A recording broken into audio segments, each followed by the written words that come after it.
I am happy to be here today with Tracy Sutton. Hi, Tracy. Hi, how are you? I'm great, thank you. You have thrown your hand or your hat into the ring to be mayor of Aspen. Before we get started, why don't you just tell me a little bit about yourself? Well, I've been an Aspen local for a little over 37 years. Don't add that up on how old I am.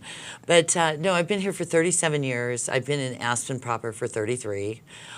Love the town. It's one of the few places, you know how you have a certain spot. I was born and raised in Colorado on the western slope, and I always wanted to move to Aspen. So when I got here, I've been here ever since, and I love it. Great. Well, running for mayor is no easy feat, and if you would be elected, what is sort of that big vision that you have for the city and the council? You know, my vision for the city and council is I want a transparent relationship with the community. I want the community to grow.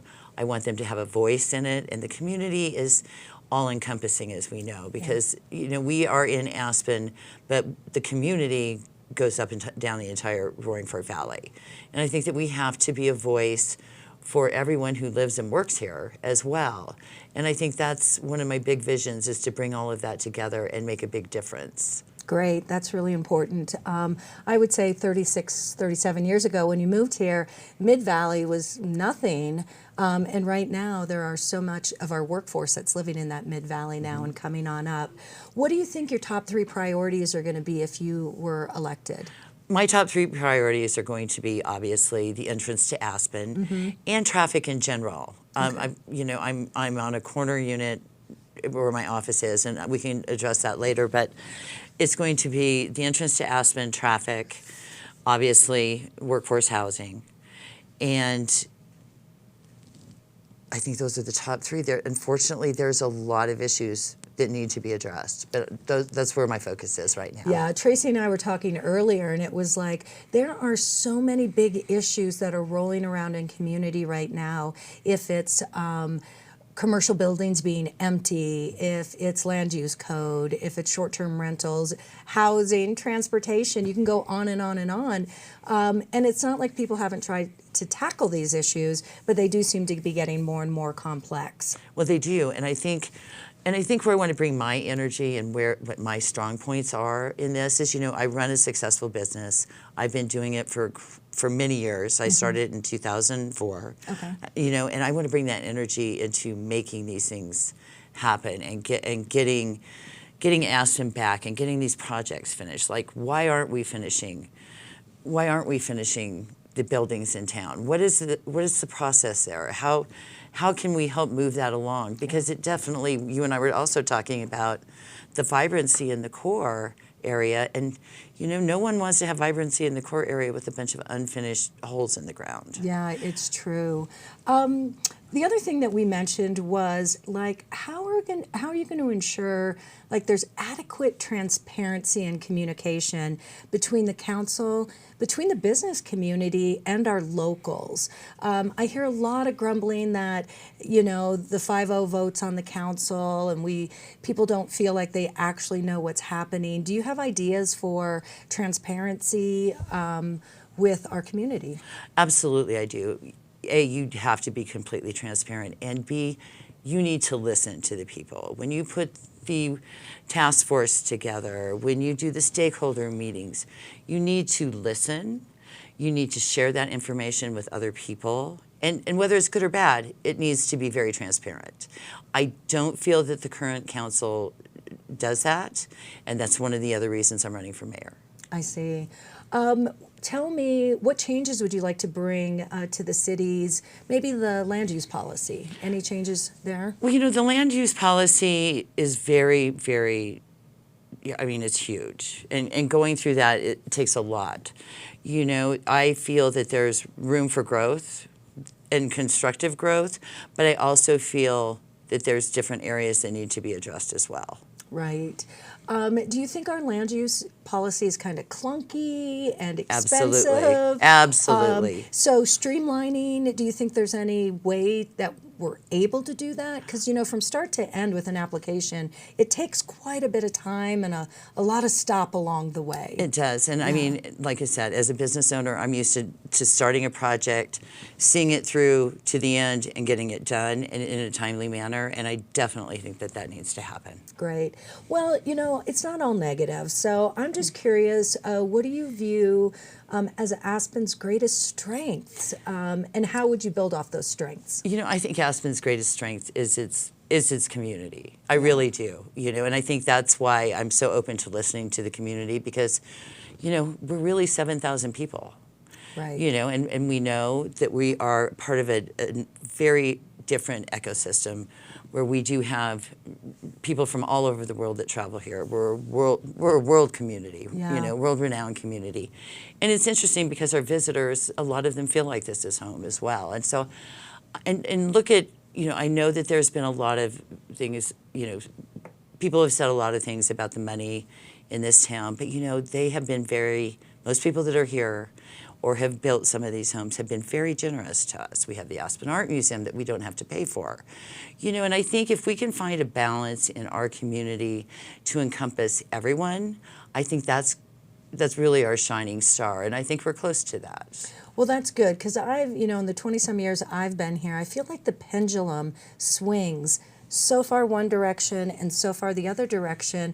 And one of the things we haven't found is some type of rhythm and balance. Mm-hmm. And certainly we've had COVID concerns over these last few years, and new residents have come into our community, remote workforce. So do you have ideas about workforce housing that you'd like to bring forward? Well, I think with workforce housing, we have the lumberyard project that they are touting, and I think that is not a practical experience. I don't think that that's ever something that will ever be built. I think it would probably be better if they sold that lot or sold that land and they invested the money inside the city limits. I mean, it's really sad that we won't have Centennial several years down the road, and that's a huge amount of property and a huge amount of employee housing units or worker housing units that we're going to lose. But I think that there's other opportunities to be found within the city limits. There are lots that we could build on in a much more economic way than the project that they have proposed out at the lumberyard. Why are you interested in running this time around? You've been here for 30-some years. What is it about the council right now that you feel like you want to step into that ring? I decided to run for mayor because I did not like the way, like I said, I was part of some of these groups. Sorry, you guys. I was part of one of these groups, that was a task force. Task forces. And so, and then I'd been listening to the city council meetings, all during COVID and before, and I just really didn't like the direction things were going. And having a voice in that was really important to me. And when I have spoke up at city council meetings or these meetings, I felt like my voice wasn't heard, nor were other voices not heard. Mm-hmm. And that's why I decided to run for mayor, because, I have a lot of energy. I'm a successful businesswoman. And, if I can build a great business, I think I can build a great Aspen. And I think that Aspen needs to be run like a business. Right. And, by people that are knowledgeable on how to negotiate contracts and work with budgets and things like that. And that's why I'm running. Great. Have you sat on any boards or committees in the years that you've been here? I have not been able to because of my work schedule, but luckily I'm at a point in my life where I can. Great. I did serve on the Aspen Board of Realtors in several capacities, and I volunteer with certain, I was a volunteer here at the Red Brick, which I love, and those are the things about Aspen that I love so much. Yeah. How are you going to ensure that Aspen remains an attractive place to visit and to live? Because that's important to the chamber as we work on our destination management plan, making sure that we're bringing in the right visitors at the right time, who sort of have the same philosophy as us as a community, leave no trace, the Aspen Pledge. There's a lot of stuff that we've been doing to try to educate our visitors on how to behave when they're in our community. But what do you think is going to ensure that we stay attractive? Well, first of all, I want to commend you because you guys did a terrific job on that. And of Thank course, you. it's in all of my units, of course. Great. But you guys really worked hard on that. And I really think that it's important because, we try and, market to people that will come to, my company is a little different and I'm not marketing it. I don't really want to talk about that part of it. But what my vision is, I know a lot of my clients that do come to town and a lot of the visitors that come to town because they love Aspen as much as we do. And you'll probably know this just as well as I do, but when the Australians couldn't come, they were heartbroken. But we know in January we get all the Brazilians and all the Australians, and they're lovely, and they come back. And they kind of feel like this is their home away from home. And that's the vision I see with that. That's great. We did a resident survey this last year, and we've been following up with our residents, but out of the 7,000, 2,000 took some time to fill out these surveys for us. Oh, thank you. And what we realized is they feel like Aspen's really busy, and they want to place some type of blame on the visitor for that. But when we were digging a little deeper, we realized it's the new part-time resident. It is actually people coming and living in the houses now that they've had for all of these years. So we have kind of moved away from this marketing mindset and more into this managing our beautiful assets. How do you feel about that? Because a lot of people are like, we don't need to market. Other people are saying you need to market. We're saying, well, you know what? We're managing and we will execute marketing as needed. But people tend to say, leave our off seasons alone. So do you have any feelings about that? Well, I think that that's a very interesting response to that. And I think it's very true because, as we know, COVID changed us in so many ways, And the thing is we're never going to be able to go back. Yeah. That bell's been rung. So the best way, like you said, is to manage it. And I think I have found, and hopefully we'll all get that, because, we had so many people that moved here from different parts of the country. And, they're used to a different style of living, like for coming from New York or coming from Connecticut or coming from LA. They're used to a different type of lifestyle. But I kind of feel that things are starting to work their ways into their own rhythm. Like I've met several families that have moved here and decided to stay. And, they're interested in the schools and they're interested in what's going on. And they kind of, I think they're embracing our community. And I think that will kind of work itself out in the next year or two. The people that did come because they want to stay, they're embracing Aspen. Yeah, and I feel like the people who are allowed to remote work, we're calling people back in our office too after 2.5 years. It's like, I think we better go back. So I do know that some of the people who are able to remote work here won't be able to have those options into the future. So I think we're in a really delicate time in Aspen's history. We've all never made it through a pandemic before, just for starters. Exactly.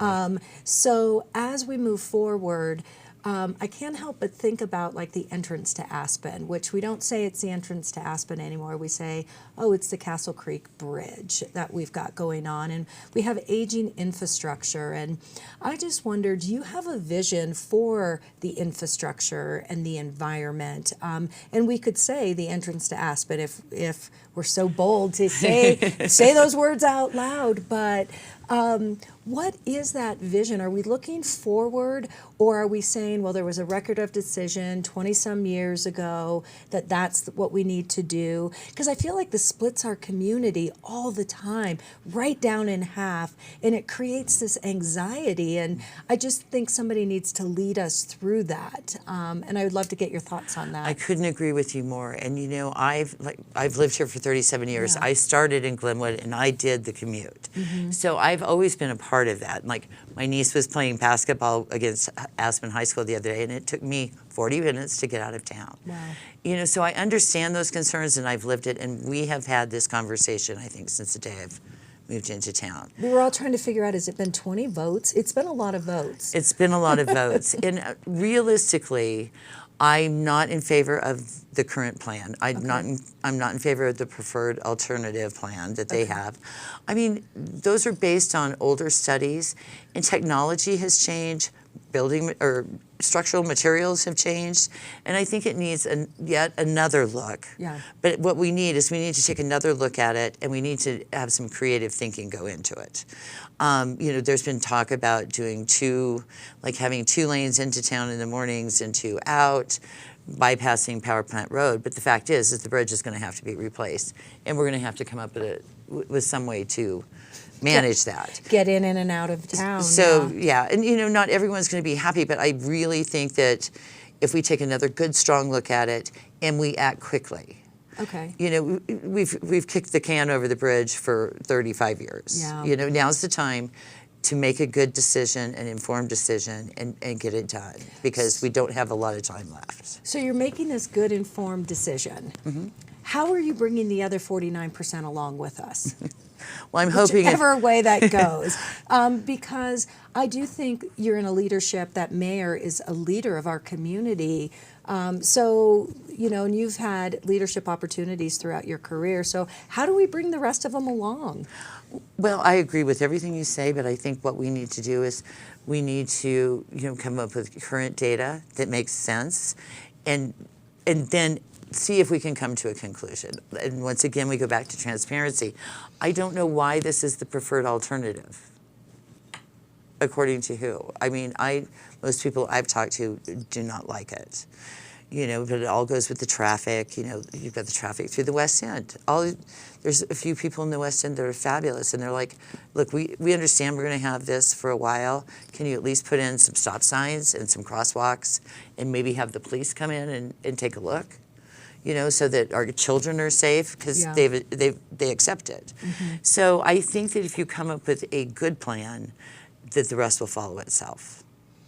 Well, let's hope. Now let's talk about workforce housing a little bit. Okay. Any new ideas on that front of how we can do a better job of managing the inventory that we have, working with APSHA, working with the county?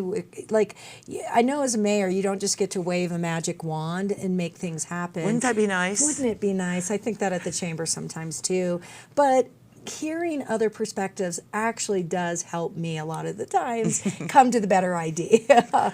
But how are we going? What are we going to do with our current workforce? I mean, we're not housing enough, and there's so many opportunities now mid-valley to lower in the valley. Mm-hmm. I think we're going to have a workforce issue worse than we have today, and I don't know that we can build ourselves out of that, but any innovative ideas for housing? Well, I don't think that we're going to be able to build ourselves out of it in a hurry either. I think if we take a better look... No hurry in this town. No hurry. But, I think that if we take a good solid look at what we have available, we pay more attention to what's being used.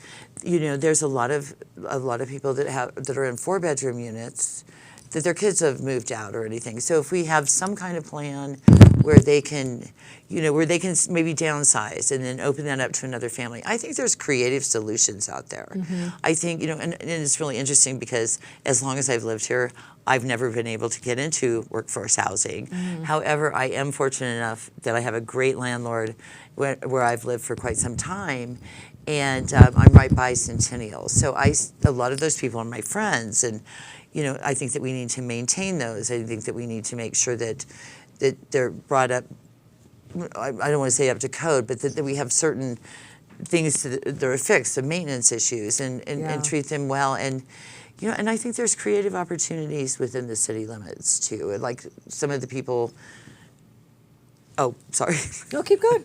Well, remember when everybody had to have an ADU unit? Yes. Well, and now they're starting to free up ADU units for worker housing. Yeah. So I think that's important. That's an important. Yeah, I think there's like a public-private that needs to do it together. Mm-hmm. I know businesses are looking to purchase units as well and are looking for those public-private partnerships. Mm-hmm.